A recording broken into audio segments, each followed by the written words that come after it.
முதலில் தலைப்புச் செய்திகள்.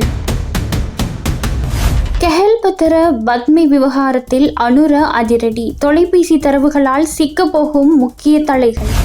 கோட்டாபய ராஜபக்ஷவிடம் போலீசார் விசாரணை, அச்சத்தில் ராஜபக்ஷர்கள். அனுரவை தோற்கடித்த நாமல், முதல் வெற்றி என ராஜபக்ஷகள் ஆரவாரம். மஹிந்த தரப்பினருக்கு ஏற்பட்டுள்ள பாரிய நெருக்கடி, சிறைக்கு செல்ல வேண்டிய நிலையில் பலர். மாணவியிடம் அத்துமீறிய ஆசிரியர்கள், தென்னிலங்கையில் நடந்த மோசமான செயல். இலங்கையின் ஆபத்தான நபரின் பல கோடி ரூபாய் சொத்துக்கள், விசாரணையில் பகிர் தகவல்கள். தமிழர் தாயக கடற்பகுதியில் மறைந்து கிடக்கும் பொக்கிஷம், பணக்கார நாடாக மாறப்போகும் இலங்கை. நுவரெலியா கிரகிரி வாவியின் நீரை அருந்தினால் உயிருக்கே ஆபத்தா, வெளியான அதிர்ச்சி தகவல். இனி விரிவான செய்திகள். நுவரெலியா கிரகிரி வாவியின் நீரை அருந்தினால் உயிரிழக்கும் அபாயம் கூட உள்ளதாக மத்திய சுற்றாடல் அதிகார சபையின் விஞ்ஞான பூர்வ ஆய்வுகள் மூலம் உறுதிப்படுத்தப்பட்டுள்ளதாக நுவரெலியா மாவட்ட ஒருங்கிணைப்பு குழு தலைவரும் பாராளுமன்ற உறுப்பினருமான மஞ்சுள சுரவீர ஆராய்ச்சி தெரிவித்துள்ளார். மாவட்ட அபிவிருத்தி குழு கூட்டத்தில் மத்திய சுற்றாடல் அதிகார சபையினால் சமர்ப்பிக்கப்பட்ட அறிக்கைகளின் மூலம் இந்த தகவல்கள் தெரிய வந்துள்ளதாக அவர் குறிப்பிட்டுள்ளார். ஆங்கிலேயர் ஆட்சி காலத்தில் பல சிறிய ஏரிகளின் நீரை கொண்டு போஷிக்கப்படும் வகையில் உருவாக்கப்பட்ட கிரகிரி வாவி தற்போது கடுமையாக மாசடைந்துள்ளதாக அவர் தெரிவித்துள்ளார். சிறிய ஏரிகள் காலப்போக்கில் தூர்ந்து போனதன் காரணமாக மலையக பயிற்சிகளுக்கு பயன்படுத்தப்படும் கிருமி நாசினிகள், உரங்கள் மற்றும் பல்வேறு ரசாயன கழிவுகள் கிரகிரி வாவியில் கலப்பதே நீரின் தரம் அபாயகரமான அளவுக்கு மாறியதற்கு காரணம் என அவர் சுட்டிக்காட்டியுள்ளார். மத்திய சுற்றாடல் அதிகார சபையின் தரவுகளின்படி சாதாரண நீரில் இருக்க வேண்டிய பாஸ்பேட் அளவு 0.20 மில்லிகிராமாக உள்ள நிலையில் கிரகிரி வாவி நீரில் அது 1.04 மில்லிகிராமாக அதிகரித்துள்ளது. அதேபோன்று நைதரசன் அளவு 0.50 மில்லிகிராமிலிருந்து 3.70 மில்லிகிராமாகவும், உயிர் ரசாயன ஆக்சிஜன் தேவை 9.72 மில்லிகிராம் வரையிலும் அதிகரித்துள்ளதாக தெரிவிக்கப்பட்டுள்ளது. இந்த நிலைமை மனித உயிருக்கு பாரிய அச்சுறுத்தலை ஏற்படுத்தக்கூடியது எனவும் மஞ்சுள சுரவீர ஆராய்ச்சி குறிப்பிட்டுள்ளார். இதற்கு தீர்வு காணும் வகையில் சுற்றாடல் அமைச்சு, நகர அபிவிருத்தி அதிகார சபை மற்றும் நீர்ப்பாசன திணைக்களம் ஆகியவை இணைந்து கூட்டுக்குழு ஒன்றின் ஊடாக எதிர்கால நடவடிக்கைகளை திட்டமிட்டு வருவதாகவும் அவர் மேலும் தெரிவித்துள்ளார். போதைப் பொருள் கடத்தல்காரரும் ஒழுங்கமைக்கப்பட்ட குற்ற செயல்களுடன் தொடர்புடையவராகவும் சந்தேகிக்கப்படும் கெஹல்பத்தர பத்மே என்பவரிடமிருந்து பறிமுதல் செய்யப்பட்ட கைபேசிகளிலிருந்து முக்கிய தகவல்கள் வெளியாகியுள்ளன.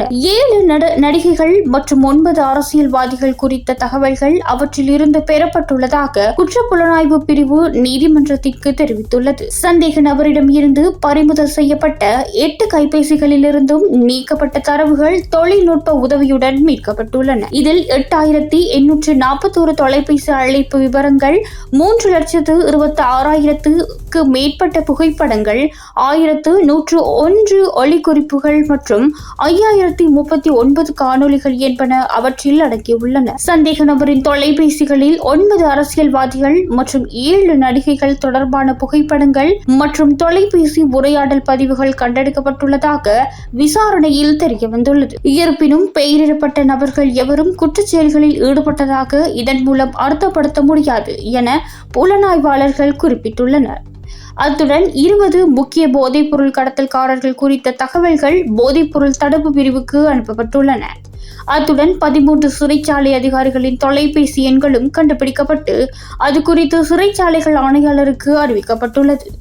பல்வேறு குற்ற செயல்களுடன் தொடர்புடையதாக சந்தேகிக்கப்படும் 19 பேரின் கடவுச்சீட்டு புகைப்படங்கள் மற்றும் 17 வங்கி கணக்குகள் குறித்தும் விசாரணைகள் நடைபெற்று வருகின்றன. கடந்த 2021 மே மாதம் இலங்கையிலிருந்து சட்டப்பூர்வமாக வெளியேறிய கெஹல்பத்தர பத்மே ஐக்கிய அரபு ராச்சியம், Indonesia, Russia, Japan, Singapore, Malaysia மற்றும் லாவோஸ் உள்ளிட்ட 13 நாடுகளுக்கு சுமார் 15 முறை பயணம் செய்துள்ளதாக விசாரணைகளில் தெரியவந்துள்ளது. எனினும் இந்தோனேஷியாவில் கைது செய்யப்பட்டு நாட்டுக்கு அழைத்து வரப்பட்ட அவர் தடுப்பு காவலில் வைக்கப்பட்டு விசாரணை செய்யப்பட்டு வந்தார். இந்த நிலையில் கொழும்பு பிரதான நீதவான் நீதிமன்றத்தால் செப்டம்பர் 3ஆம் தேதி வரை அவரை விளக்கமறியலில் வைக்க உத்தரவிடப்பட்டுள்ளது.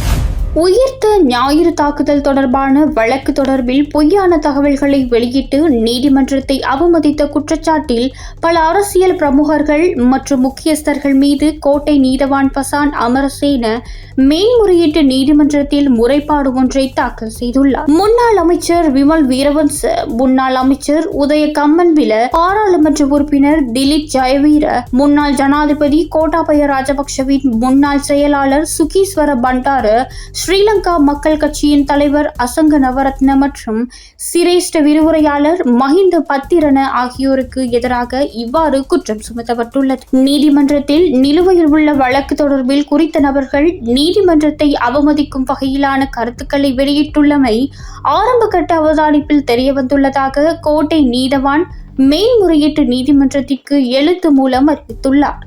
2024 ஆண்டின் 8ஆம் இலக்க நீதிமன்றம் நியாயாதிக்க சபை அல்லது நிறுவனத்தை அவமதித்தல் சட்டத்தின் கீழ் குறித்த சந்தேக நபர்களுக்கு எதிராக சட்ட நடவடிக்கை எடுக்குமாறு நீதவான் மேன்முறையீட்டு நீதிமன்றத்திடம் கோரியுள்ளார். இச்சம்பவம் தொடர்பில் குற்றப்புலனாய்வு திணைக்களத்தினால் மேற்கொள்ளப்பட்ட நீண்ட விசாரணைகளின் பின்னர் நீதவான் முன்னிலையில் உண்மைகள் சமர்ப்பிக்கப்பட்டிருந்தன.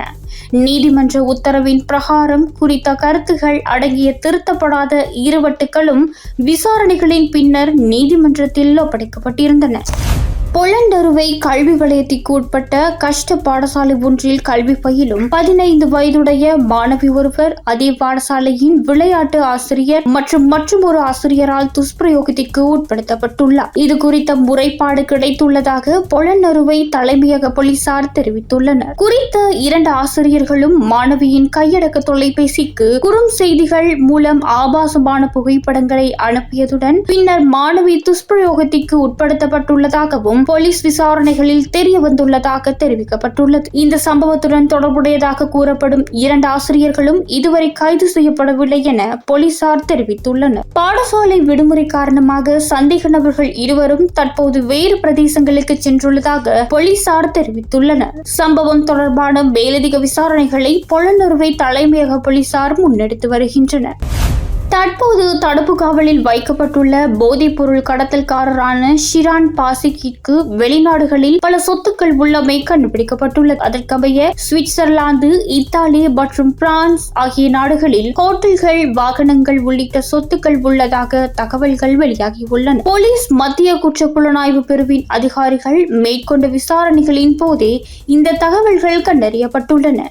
சிரான் பாசிக் சம்பந்தப்பட்ட நாடுகளுக்கு சுற்றுலா மேற்கொண்டு அந்த வணிக நடவடிக்கைகளை முன்னெடுத்துள்ளதாக போலீசார் தெரிவித்துள்ளனர். இது தவிர சந்தேக நபருக்கு துபாயில் 1.5 கோடி ரூபாய்க்கும் அதிக மதிப்புள்ள ஜீப் வாகனம் ஒன்றும் உள்ளமை விசாரணைகளின் போது தெரிய வந்துள்ளது. சந்தேக நபருக்கு இலங்கையிலும் பல கோடி ரூபாய் சொத்துக்கள் உள்ளமை குறித்தும் கடந்த நாட்களில் தகவல்கள் வெளியாகியிருந்தன. அவற்றுள் கொழும்பு கடற்பாடை வீதியில் அமைந்துள்ள சில ஹோட்டல்களும், பொரலஸ்கமுவ பகுதியில் உள்ள தொலைபேசி விற்பனை நிலையங்களும் மற்றும் பல சொத்துக்களும் அடங்குகின்றன. ஜனாதிபதி அனுரகுமார திசாநாயக்கவை கிராமங்களுக்கு சென்று கூட்டங்களை நடத்தும் நிலைக்கு கொண்டு வந்ததே தமது கட்சிக்கு கிடைத்த வெற்றி என ஸ்ரீலங்கா பொதுஜன பெரமுனவின் தேசிய அமைப்பாளர் நாமல் ராஜபக்ஷ தெரிவித்துள்ளார். தேசிய மக்கள் சக்தியை கிராம மற்றும் தொகுதி மட்டத்தில் மேலும் வலுப்படுத்துவதற்கான நடவடிக்கைகள் முன்னெடுக்கப்பட்டு வருகின்றன. இதன் ஒரு கட்டமாக எதிர்வரும் 5ஆம் தேதி முதல் மாவட்ட ரீதியில் ஜனாதிபதி அனுரகுமார திசாநாயக்க கூட்டங்களை நடத்தவுள்ளதாக அமைச்சர் நலிந்த ஜெயதிச தெரிவித்தார். இந்த நிலையிலேயே நாமல் ராஜபக்ஷ இவ்வாறு தெரிவித்துள்ளார். பாராளுமன்றத்தில் தமது கட்சியின் பிரதிநிதித்துவம் குறைவாக இருந்தாலும் மக்கள் மத்தியில் தமக்குள்ள ஆதரவு அதிகமாக இருப்பதாக அவர் குறிப்பிட்டுள்ளார். தாம் கிராமங்களுக்கு சென்று மக்களை சந்திக்க ஆரம்பித்ததன் காரணமாகவே ஜனாதிபதியும் தற்போது கிராமங்களுக்கு சென்று மக்களை சந்திக்க வேண்டிய நிலை ஏற்பட்டுள்ளதாக நாமல் ராஜபக்ஷ தெரிவித்துள்ளார். ஜனாதிபதியை குளிரூட்டப்பட்ட அறையில் இருந்து வெளியே கொண்டு வந்து மக்கள் மத்தியில் செல்ல வைத்திருப்பது எதிர்கட்சியாக தமக்கு கிடைத்த முதல் வெற்றி எனவும் அவர் தெரிவித்துள்ளார். மக்களை சந்திப்பதுடன் மாத்திரம் தாம் நின்றுவிடப் போவதில்லை எனவும் மக்களின் பிரச்சனைகளுக்கு உரிய தீர்வுகளை வழங்குமாறு அரசாங்கத்தை தொடர்ந்து வலியுறுத்தப் போவதாகவும் நாமல் ராஜபக்ஷ தெரிவித்துள்ளார்.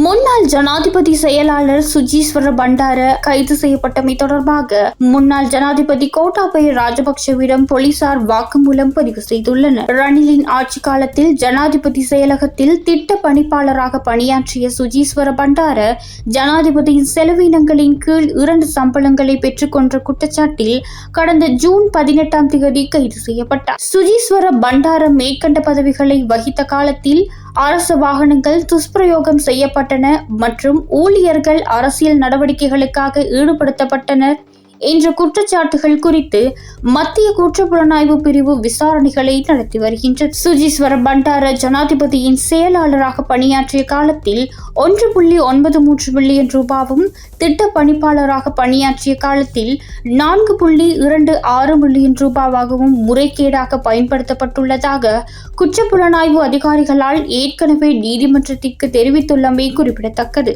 இதேவேளை முன்னாள் ஜனாதிபதி ரணில் விக்ரமசிங்க அரசாங்கத்தின் பணி ஜனாதிபதி செயலக செயலாளராக பணியாற்றிய சுஜீஸ்வர பண்டாரவின் பிணை கோரிக்கை நிராகரிக்கப்பட்டுள்ளது. இது தொடர்பான வழக்கு விசாரணை நேற்று எடுத்துக் கொள்ளப்பட்ட போதே கொழும்பு கோட்டை நீதவான் பாசன் அமரசேனவினால் பிணை நிராகரிக்கப்பட்டது. அத்துடன் அவரை எதிர்வரும் செப்டம்பர் 9 வரை மீண்டும் விளக்கமறியலில் வைக்குமாறு நீதவான் உத்தரவிட்டுள்ளார்.